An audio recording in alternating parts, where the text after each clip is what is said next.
Taigi sveiki, brangus draugai ir visi, kurie jungiatės dabar.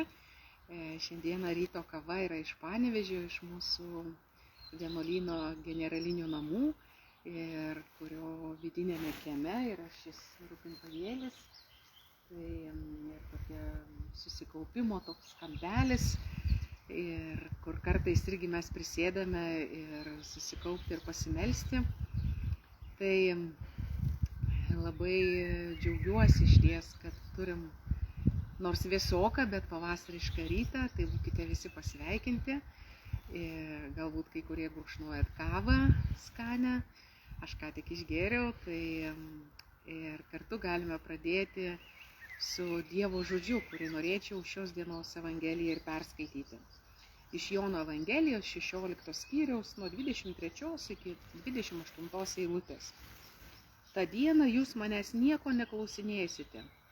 Iš tiesų sakau jums, jei tik prašysite tėvą mano vardu, jis duos tai jums. Iki šiol jūs nieko neprašėte mano vardu. Prašykite ir gausite, kad jūsų džiaugsmui nieko netrūktų.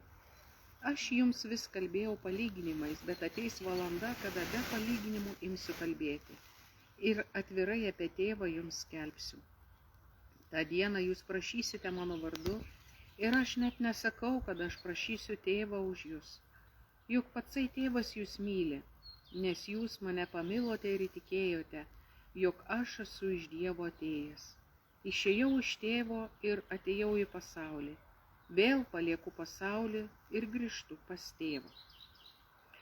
Taigi šeštinių išvakarėse yra viena gražiausių Evangelijų, ir kuri mums palieka nuostabų liudijimą apie sūnaus ir tėvo ryšį, tėvo ir sūnaus ryšį, į kurį mes visi esame pakviesti. Ir man išties vienas gražiausių momentų, tai yra ši eilutė. Iš tiesų sakau jums, jei tik prašysite tėvą mano vardu, jis duos tai jums. Prašykite ir gausite, kad jūsų džiaugsmų nieko netrūktų. Taigi prašyti tėvą Jėzaus vardu. Ir išties, ką tai reiškia prašyti tėvą Jėzaus vardu. Ir kiek skaičiau komentarų ir gilinausi ir pati bandžiau ieškoti šių eilučių prasmės, tai iš tikrųjų pirmiausia turėti Jėzaus nuostatą tėvo atžvilgiu. Turėti tokį santykį su tėvu, kokį turėjo Jėzus. Ir kartu turėti tokį žvilgsnį į pasaulį ir į artimą, kokį turėjo Jėzus. Tai štai ką prašyti Jėzaus vardu. Tai nėra, kad aš galiu gyventi bet kaip, o tu čia Jėzau padaryk, nes man to reikia. Jokių būdų ne. Tai išties turėti siekti, turėti tokią širdį, kokią turėjo Jėzus. Kartą, kai teko labai senai, kai anksčiau dar teko lankyti ligonius, aišku, ir dabar lankau, bet buvo toks įvykis ir mačiau vieną močiutę slaugos namuose besimeldžiančią. Ir mes taip pasikalbėjom, išsikalbėjom ir turi jinai tokių ir nuoskaudų, ir nuostatų, žodžiu, o su rožiniu rankomis sėdi ant lovos krašto. Ir savo skriaudėjo atžvilgiu tokio kartėlio turi viską. Ir aš jai sakau, melskitės už savo priešus ir melskitės už tuos, kurie jums pakenkė. O jinai taip spontaniškai su tokia sveikata rėga, o ne, nesimelsiu. Už savo priešus dar čia melstis, žodžiu. Tai va, ir atrodo močiutė ir su rožiniu rankose. Bet kai pakviečiau melstis už savo priešus, tai didžiulis pasipriešinimas. Dar čia ko už juos melstis, jie to neverti. Tai tada kyla klausimas, ką reiškia, neprašykite tėvą mano vardu. Ir ką reiškia mano vardu? Tai kitaip tariant, prašyti Jėzaus laidavimo, laidavimo už mane. O kaip mes galim laiduoti? Už ką mes galime laiduoti? Kuo esame tikri? Kuo esame tikri, tarsi dovanodami savo garbę ir savo vardą. Patikimumą, kad tas žmogus yra patikimas, aš laiduoju už jį viską.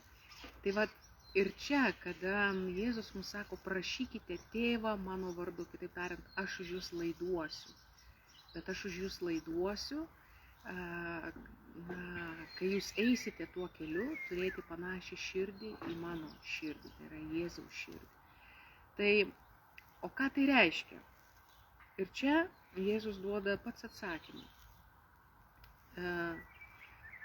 tą dieną jūs prašysite mano vardu. Ir aš net nesakau, kad aš prašysiu tėvą už jūs. Matot, juk patsai tėvas jūs myli, nes jūs mane pamilote ir įtikėjote, jog aš esu iš Dievo atėjęs. Taigi, prašyti Jėzaus vardu, tai pirmiausia tikėti, kad jis yra Dievo siųstas mums, mūsų išgelbėjimui, mūsų išganimui. O tai reiškia, kartu priimant sūnų, mes esame kviečiami tą meilės santykį tokį, kokį jis turėjo su tėvu. Tai štai, koks yra mums slėpinys ir kokia yra Evangelija mums, kai šeštinių išvakarėse ir taip pat vakar pradėjome noveną į Šventąją Dvasią. Tai išties mums reikia šventosios dvasios, kuri viską primintų, ką Jėzus yra skelbęs ir kuri mus lydėtų, kuri uždegtų mūsų širdis, kuri ragintų mus atsiversti priimant Kristų kaip Dievo meilės planą savo kasdienybėje ir visame, kame jo ieškoti. Tai dabar norėčiau pabaigti trumpą maldą. Viešpatie Dieve, aš meldžiu malonės, išties, kad mes gebėtume priimti Viešpatį Jėzų Kristų kaip Dievo dovaną mūsų kasdienybei, mūsų istorijai, ten, kur mes bebūtume, ar vairuojame autobusą, ar slaugome ligonį, namuose, ar darbe, ar dirbome darželyje, ar esame mokytojai, ar esame verslininkai, ar dirbome valstybinėse institucijose. Viešpatie, tebūnie mūsų pirmasis širdies rūpestis, tai kur tu čia esi? Kaip tu čia apsireiški? Viešpatie, ugdyk mūsų širdį, kad mes ieškotume nuolat Viešpaties Jėzaus Kristaus ir jo valios. Pirmiausia, o visa kita mums bus pridėta. Aš meldžiu Jėzau tavo laidavimo tėvo akivaizdoje ir išgryninimo mūsų širdies troškimuose, kad jie būtų gryni, pripildyti tėvo meilės. Ir iš tėvo meilės kylantis troškimai ir prašymai. Viešpatie, palaimink kiekvieną, kuris dabar klauso, kurie vėliau klausys, kad mes mokintumės gyventi Dievo žodžiu kasdienybėje, o tuomet, kai nepavyksta, iš naujo semtumės vilties iš tavęs. Dėkoju tau už popiežių Pranciškų, kuris paskelbė bulę apie jubiliejinius metus, tai kad jis mus kviečia eiti vilties keliu, kviečia į vilties piligrimystę. Viešpatie, palaimink mūsų pasiruošimą jubiliejiniams metams, maldos metams. Tebūnie viskas tavo garbė ir šlovė. Per Kristų mūsų viešpatį. Amen. Tai dėkoju jums, kurie buvote čia, dėkoju visiems mūsų geradariams, kurių dėka mes prieš kelias dienas įsigijome mašiną. Tai te viešpats jūs palaimina ir visada laukiame jūsų Utenos vienuolyne. Būkite pasveikinti. Tai palaimintos dienos per Kristų mūsų viešpatį.